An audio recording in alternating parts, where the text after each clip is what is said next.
बिस्मिल्लाहिर्रहमानिर्रहीम। ख़वातीन व हज़रात, मैं हूँ राबिया उस्मान और आप सबको अस्सलाम वालेकुम।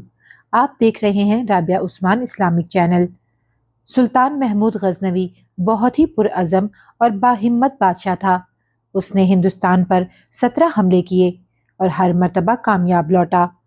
उसने सोमनाथ का नाकाबिले तस्खीर मंदिर तोड़ा, जिस पर हिंदुओं को यकीन था कि ये उनके देवताओं की रिहाइशगाह है और कोई भी इंसान उसको तस्खीर नहीं कर सकता।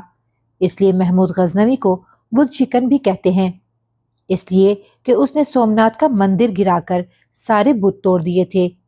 अयाज सुल्तान महमूद गजनवी का एक गुलाम था, जो कि अपनी जहानत, काबिलियत, फ़र्ज शनासी और ईमानदारी से सुल्तान महमूद गजनवी का वजीर ख़ास बन गया था।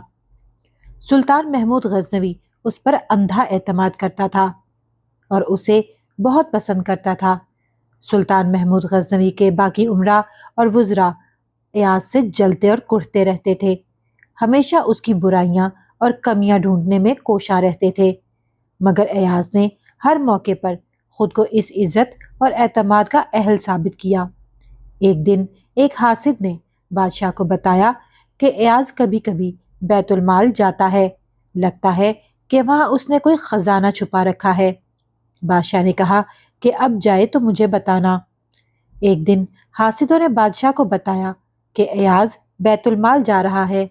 बादशाह ने चंद सिपाही और वज़रा को साथ लिया और बैतुल माल पहुंच गए। वहां देखा कि एक बहुत बड़ा संदूक खुला हुआ है और अयाज गुमसुम बैठा है।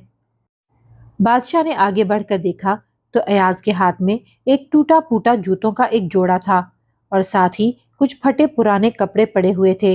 इसके अलावा घरेलू इस्तेमाल के सादा से बर्तन पड़े हुए थे। सुल्तान महमूद गजनवी ने पूछा कि अयाज, ये क्या है?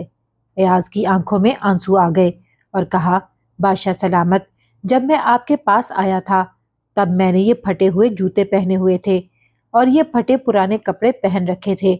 चूंकि अब मैं वजीर बन चुका हूँ और अल्लाह ने मुझे सब कुछ दिया है, मैं सोने चांदी के बर्तनों में खाना खाता हूँ, शाही लिबास पहनता हूँ, इसलिए मुझे डर है कि कहीं मेरे अंदर गुरूर और तकब्बुर ना आ जाए। इसलिए मैं हर महीने इस बैतुल माल आता हूँ और मैंने अपनी गुर्बत के वक्त की तमाम अशिया संभाल कर रखी हैं। मैं इन चीज़ों को हर महीने देखता हूँ ताकि मेरे अंदर गुरूर और तकब्बुर ना आ जाए और मुझे मेरी औकात याद रहे। ये देखकर तमाम हासिद शर्मिंदा हो गए। और मेरे प्यारे बहन भाइयों, किसी ने सच कहा है कि इंसान के ज़र्फ का पता तब चलता है जब उसके पास दौलत हो या वो इक्तदार में हो। कम ज़र्फ लोगों के पास जब दौलत या इक्तदार आ जाता है तो वो अपनी औकात भूल जाते हैं, और आला ज़र्फ वही लोग होते हैं जो इक्तदार और दौलत आने के बावजूद अपनी पहचान को नहीं भूलते। अगर हम अपने इर्द गिर्द नज़र दौड़ाएं तो हमारे कितने ही दोस्त और रिश्तेदार ऐसे हैं जो ज़मीन पर बैठकर खाना खाते थे, मगर थोड़ी दौलत और इक्तदार आने के बाद वो ज़मीन पर तो क्या, किसी गरीब से हाथ मिलाना भी पसंद नहीं करते। मेरे प्यारे बहन भाइयों, दौलत और इक्तदार दोनों अल्लाह ताला की आजमाइशें हैं, क्योंकि अल्लाह ताला देकर भी आजमाता है और लेकर भी आजमाता है। अल्लाह के पसंदीदा लोग वही होते हैं जो दौलत और इक्तदार में भी अपनी पहचान को नहीं भूलते। अल्लाह ताला हम सबको नेक अमाल करने की तौफीक दे, आमीन।